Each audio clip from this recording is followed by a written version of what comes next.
ce groupe de travail là, pour bien déterminer quels sont les obstacles pour la relève agricole? Est-ce que ça vous apparaît nécessaire dans ce contexte? Nous, dans les 3 ans qu'on proposait, on voulait réunir les acteurs du milieu pour trouver des solutions aux différents enjeux, l'accès au crédit, au capital patient, le fait de pouvoir se faire rencontrer des producteurs qui veulent abandonner la production, mais de la relève non apparentée qui pourraient être intéressés. Il y a des banques de terre. Comment on va assurer la pérennité des banques de terre qu'on met en place pour la relève? Donc, c'est des questions qu'il faut se poser. Puis nous, on était d'accord de travailler sur le comité.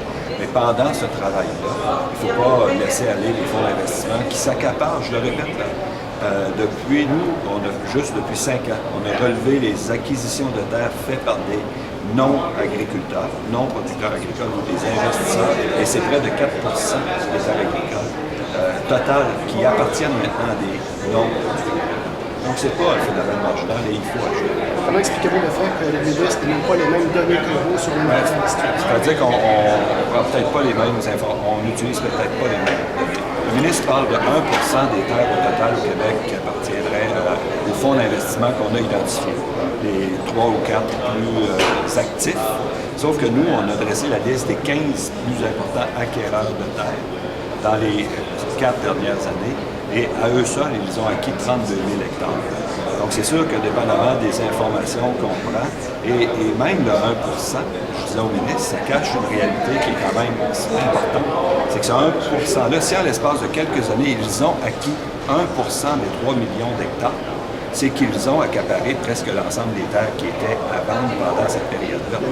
Voilà. Alors, c'est ça que ça cache, ce 1 %. Ça démontre plutôt une réalité inquiétante, à mon avis. Qu'est-ce qui empêche le gouvernement d'agir dans ce rapidement? Je pense que le gouvernement, c'est un gouvernement qui ne veut pas légiférer ou le moins possible, mais un gouvernement a aussi des responsabilités.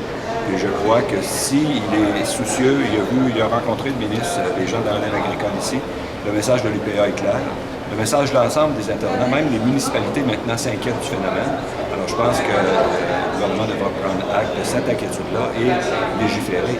C'est une situation qui est importante et inquiétante. Un mot peut-être sur la dénonciation qui a été faite sur le lobbying qui se fait auprès des fonds d'investissement au sein du gouvernement. Est-ce que vous accordez de crédibilité à certains crédits, à une importance? Croyez-vous que c'est effectivement le cas? Moi, je crois que oui, parce qu'on l'a vu, le Pangea, c'est lobbyiste.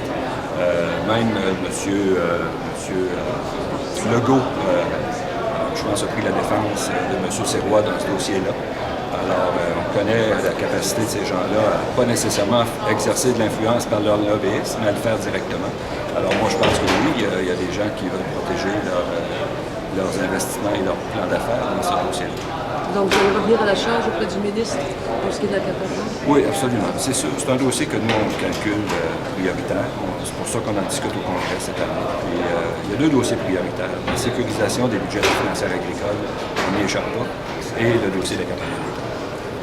Mais est-ce que, peut-être une dernière question, est-ce qu'il y a une ouverture de la part du ministre quand même, bien constaté qu'il est un peu fermé là-dessus? Moi, je pense qu'il y a une reconnaissance que le phénomène existe. Je pense qu'il l'a dit, il a été clair là-dessus. Oui, c'est inquiétant, il y a une reconnaissance du phénomène.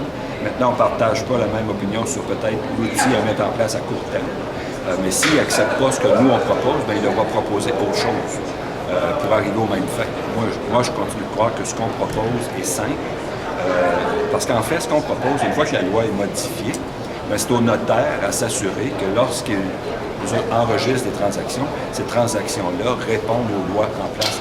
On n'encombre pas la Commission de protection du territoire agricole et on permet, par les superficies qu'on permet de transiger, on permet aux producteurs de continuer de transiger les terres. Donc, moi, je réitère, c'est une bonne solution qu'on propose.